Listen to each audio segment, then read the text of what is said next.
શ્રી ગણેશાય નમઃ. મિત્રો, આપ જોઈ રહ્યા છો યુટ્યુબ આપણી ચેનલ આવો સત્સંગમાં આપ સૌનું સ્વાગત છે. મિત્રો, આજે આ વિડીયોમાં આપણે જાણશું મહાશિવરાત્રિ ક્યારે છે 2026માં, જે દિવસ મહાદેવનું પ્રાગટ્ય થયું લિંગના રૂપમાં, મહાતેજોમય અગ્નિ સ્વરૂપ સ્તંભના રૂપમાં, જેનો આદિ કે અંત ન હતો તેવા શિવલિંગની ઉત્પત્તિ આજે થઈ હતી. મહાશિવરાત્રિના રાત્રિના સમયે તે શિવલિંગની પૂજાનું શું મહત્વ છે, આ શિવરાત્રિના નિશિતકાલના પૂજાનું મુહૂર્ત તથા 4 પ્રહરની પૂજાના મુહૂર્ત વિશે પણ જાણીશું. જો આપના વિડીયો પસંદ આવે તો લાઈક કરજો, શેર કરજો. આપ આ ચેનલ પહેલી વખત જોઈ રહ્યા છો તો સબસ્ક્રાઈબ કરી લેજો, જેથી આવનારા વિડીયોની માહિતી આપ સુધી તુરંત પહોંચી શકે. ધન્યવાદ. ઓમ ત્રયંબકમ યજામહે સુગંધિમ પુષ્ટિવર્ધનમ ઉર્વારુકમિવ બંધનાન મૃત્યોર્મોક્ષ્યમામૃતાત. બોલો શક્તિપતિ ભગવાન મહાદેવની જય. મિત્રો, શિવરાત્રિ કે જે મહામાસના વદ પક્ષની 14મી તિથિએ ભગવાન મહાદેવનો શિવરાત્રિના રૂપમાં રાત્રિના સમયે ઉત્સવ મનાવાય છે, એટલા માટે આ ઉત્સવને શિવરાત્રિ કહેવાય છે, જેમાં ભગવાન મહાદેવજી શિવજી શિવરાત્રિના આ દિવસે પ્રગટ થયા હતા લિંગના રૂપમાં. અને અમુક માન્યતા એવી પણ છે કે શિવ પાર્વતીનો વિવાહ પણ થયો હતો. જો કે અલગ અલગ માન્યતાથી ઘેરાયેલો આ ઉત્સવમાં ખાસ કરીને શિવજીની પૂજાનું ખાસ મહત્વ દર્શાવાય છે. અને રાત્રિના સમયે વર્ષની 4 એ અઘોર રાત્રિ કે મહારાત્રિ કહેવાય છે, જેમાં દિવાળીની રાત્રિ, શિવરાત્રિ, હોળીની રાત્રિ અને જન્માષ્ટમી. આ રાત્રિ એવી છે કે જો રાત્રિના સમયે આપણે પૂજા ઉપાસના કરીએ, મંત્ર જાપ કરીએ, ઈષ્ટદેવની આરાધના કરીએ તો ફલીભૂત અવશ્ય જ થાય છે, મનોકામના પૂર્ણ થાય છે, આધિ વ્યાધિ ઉપાધિનું હરણ થાય છે. અને એમાંય ખાસ કરીને જ્યારે મહાદેવનો ઉત્સવ હોય, જે દેવોના દેવ મહાદેવ છે, આજે જે વ્યક્તિ શ્રદ્ધા અને ભક્તિપૂર્વક આ દિવસે ઉપવાસ રાખે છે, મહાદેવની પૂજા ઉપાસના કરે છે, તેની સર્વે ઈચ્છા પૂર્ણ થાય છે. સૌપ્રથમ જાણી લઈએ કે મહાશિવરાત્રિ ક્યારે આરંભ થાય છે. તિથિ આપણા હિન્દુ પંચાંગ અનુસાર મહામાસના વદ પક્ષની 14મી તિથિ પ્રારંભ થાય છે તારીખ 15 ફેબ્રુઆરી 2026 રવિવારના રોજ સાંજે લગભગ 5:04. જે આ તિથિ પૂર્ણ થાય છે 16 ફેબ્રુઆરી 2026ના રોજ સાંજે લગભગ 5:30 વાગ્યાની આસપાસ. આમ જોઈ તો મહાશિવરાત્રિ એટલે રાત્રિનો ઉત્સવ છે, એટલા માટે તારીખ 15 ફેબ્રુઆરી 2026 રવિવારના દિવસે મહાશિવરાત્રિનો ઉત્સવ મનાવવાનો રહેશે. આજે જ વ્રત થશે અને આજે જ 4 પ્રહરની પૂજાનું મહત્વ છે. તે 4 પ્રહરની પૂજાના મુહૂર્ત વિશે પણ જાણી લઈએ. 15 ફેબ્રુઆરી 2026ના દિવસે પ્રથમ પ્રહરની શિવ પૂજાનું મુહૂર્ત છે સાંજે 6:11 લઈને 9:22 સુધી. બીજા પ્રહરની પૂજાનું મુહૂર્ત છે રાત્રે 9:23 લઈને 12:34 સુધી. ત્રીજા પ્રહરની પૂજાનું શુભ મુહૂર્ત છે રાત્રે 12:35 લઈને 3:46 સુધી. અને ચોથા પ્રહરની પૂજાનું શુભ મુહૂર્ત છે પરોઢિયે વહેલી સવારે બ્રહ્મ મુહૂર્ત કહેવાય છે, તેમાં 3:46 લઈને લગભગ 7 વાગ્યા સુધીની આસપાસ. અને આજે નિશિત કાળની પૂજાનું મુહૂર્ત પણ દર્શાવાય છે, જેમાં પૂજા ઉપાસના કરવાથી મહાદેવની કૃપા પ્રાપ્ત થાય છે. આપણા ઈષ્ટદેવની જો આરાધના કરવામાં આવે તો તે પણ સફળ થઈ જાય છે. તે મુહૂર્ત છે લગભગ રાત્રે 12:09 લઈને 1 વાગ્યા સુધીમાં. આ સમય દરમિયાન શિવ પૂજાનું ઘણું મહત્વ છે. રાત્રિએ શિવ પૂજન થાય છે. મહાદેવની આરાધના દેવી પાર્વતીજી સાથે થાય છે. અને આજે ખાસ કરીને મેળા, ઉત્સવ આદિ આનંદ મંગલ પણ થાય છે. શાસ્ત્ર અનુસાર ભગવાન શિવજી સૌપ્રથમ મહાશિવરાત્રિના દિવસે પ્રગટ થયા હતા વિશાળ અગ્નિસ્તંભના રૂપમાં. અને મહાશિવરાત્રિની રાત્રિએ કુંડલીની જાગૃત અને ધ્યાન માટેનો શ્રેષ્ઠ સમય છે, જે સાધકોને પરમ જ્ઞાન તરફ દોરી જાય છે. હિન્દુ ધર્મમાં પ્રત્યેક તિથિ અને વારનું ખાસ મહત્વ છે. એમાંય ખાસ કરીને આ મહામાસની શિવરાત્રિ તો ઉત્તમમાં ઉત્તમ છે. મહામાસની શિવરાત્રિના દિવસે ભગવાન મહાદેવની પૂજા ઉપાસના કરીને ભક્તો આધિ વ્યાધિ ઉપાધિમાંથી, રોગ ઋણ કર્જમાંથી પણ મુક્તિ માટે ભગવાન મહાદેવને પ્રાર્થના કરે છે.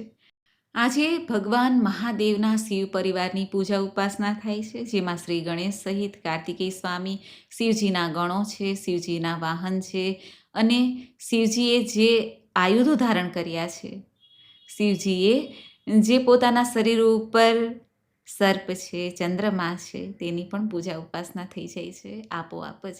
કહેવાય છે કે આજે મહાદેવ, દેવી પાર્વતીજીની પૂજા ઉપાસના કરવાથી સર્વે ગ્રહ બાધા દૂર થાય છે, શાંત થાય છે.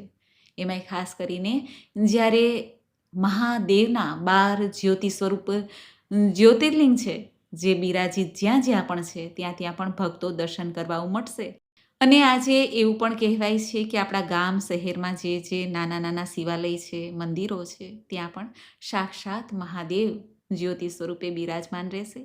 એટલા માટે જો આપણે જ્યોતિર્લિંગના દર્શન ન કરી શકીએ તો આપણે શિવાલયમાં જઈને પણ મહાદેવની પૂજા ઉપાસના કરી શકીએ છીએ.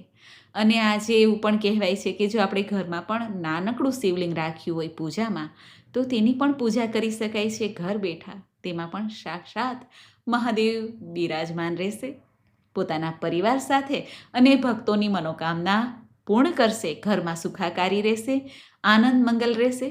ભગવાન મહાદેવ એવા દેવ છે કે જેઓએ આ જગતને વિષમાંથી મુક્ત કર્યું હતું. એટલા માટે જ આજે મહાદેવની જે પૂજા ઉપાસના કરે છે તેના રોગ કષ્ટ તો મટે છે, સાથે જ જો વિષયોગ કુંડળીમાં હોય, અંગારક યોગ હોય, કે કોઈ પણ કાલસર્પ દોષ હોય, અથવા તો કોઈ પણ ગ્રહ બાધા નડતર હોય, માનસિક તણાવ હોય, તો પણ આજે મહાદેવની પૂજા ઉપાસના કરવાથી, નામ સ્મરણ કરવા માત્રથી જ મહાદેવની કૃપા પ્રાપ્ત થઈ જાય છે. એવું આ મહાશિવરાત્રિનો ઉત્સવ છે, દિવસ છે, રાત્રિ છે. આખો દિવસ અને રાત્રિ શિવમય થઈ જશે. તે છે આ મહાશિવરાત્રિનો ભવ્ય ઉત્સવ. આજે મહાદેવની પૂજા ઉપાસના કરીને ભક્તો ભાવ વિભોર થશે. સાક્ષાત જાણે કે મહાદેવ, દેવી પાર્વતીજી સહિત જે જગતના માતા પિતા છે તે ધરતી લોક ઉપર બિરાજમાન ભક્તોની સામે જ રહેશે એવો અહેસાસ થશે શિવલિંગના જ્યારે પણ આપણે દર્શન કરીશું. મહાદેવના શિવલિંગની પૂજા ઉપાસના આજે કંઈક વિશેષ થશે. જે કોઈ આપણા અંદર ભાવ હોય, પ્રભુ પ્રત્યે પ્રેમ હોય, તેનાથી પણ મનથી પણ પૂજા થઈ જાય છે. આજે શિવરાત્રિ હોય, મહાદેવને પ્રિય એવી આ રાત્રિની તિથિમાં ખાસ કરીને મહાદેવની વિશેષ પૂજા થાય છે. મહાદેવની પૂજા દરમિયાન ધ્યાન, આસન, પાદ્ય, અર્ધ્ય, આચમન, સ્નાન, દૂધ, દહીં, ઘી, મધ, સાકર, પંચામૃત, ગંધોદક, ગંગાજલ, વસ્ત્ર, યજ્ઞોપવીત, ઉપવસ્ત્ર, ચંદન, ભસ્મ, અક્ષત, ઇત્ર, પુષ્પ, પુષ્પમાલા, દુર્વા, સમીપત્ર, અર્ક, ધતુરો, બિલ્વપત્ર, ધૂપ, દીપ, નૈવેદ્ય, તાંબુલ અને અંતે દક્ષિણા સહિત પૂજન થાય છે. આ ઉપરાંત મહાદેવની સાદી સરળ પૂજા પણ થાય છે, જેમાં એક લોટો જલ માત્ર અને એક બિલ્વપત્ર. ભગવાન પ્રસન્ન થઈ જાય છે. શિવલિંગ ઉપર જલાભિષેક કરવા માત્રથી જ ભગવાન તો ભોળાનાથ છે. ભોળાનાથ માત્ર ભક્તિથી રીઝે છે, હૃદયના ભાવથી રીઝી જાય છે. તેવા મહાદેવ શક્તિપતિ છે. જો આપણે જીવનમાં શક્તિ અર્જિત કરવી હોય, ચાહે ધનની, તનની, મનની, તો પણ મહાદેવની પૂજા ઉપાસના થાય છે, કારણ કે મહાદેવ છે શક્તિપતિ. આ ઉપરાંત મહાદેવ છે તંત્ર મંત્રના દેવતા, ગુરુ માટે પણ, સાધનામાં સિદ્ધિ પ્રાપ્તિ માટે પણ મહાદેવની પૂજા ઉપાસના થાય છે. તંત્ર મંત્રનું જ્ઞાન પ્રાપ્ત કરવું હોય તો પણ મહાદેવની પૂજા ઉપાસના થાય છે. અને મહાદેવ જ્ઞાનના દેવતા છે, વિદ્યાના દેવતા છે, માટે પણ મહાદેવની પૂજા કરવાથી સર્વે દેવતાઓની પૂજા આવી જાય છે. કુંડળીમાં રહેલા સર્વે દોષો દૂર થાય છે, ઘરમાં સુખાકારી રહે છે. મહાદેવનું જો શિવલિંગ ઘરમાં નાનકડું હોય તો ઘેરે પણ આપણે પૂજા ઉપાસના રાત્રિના સમયે કરી શકીએ છીએ, કોઈ દોષ લાગતો નથી. અને શિવાલયમાં જઈને પણ પૂજન કરી શકીએ છીએ. શિવાલયમાં આજે ભીડ હોઈ શકે, એટલા માટે શાંતિથી પૂજા કરવી હોય તો આપણે ઘેરે પણ કરી શકીએ છીએ. અને માટીનું શિવલિંગ બનાવીને પણ મહાદેવની પૂજા ઉપાસના થાય છે. બીજા દિવસે સવારે તે શિવલિંગને વિસર્જિત કરી દેવાય છે. આજે મહાદેવના દ્વાદશ જ્યોતિર્લિંગનું સ્મરણ કરવા માત્રથી જ સર્વે મનોકામના પૂર્ણ થાય છે, પાપ નષ્ટ થાય છે. તે દ્વાદશ જ્યોતિર્લિંગનું પણ આપણે સ્મરણ કરી લઈએ.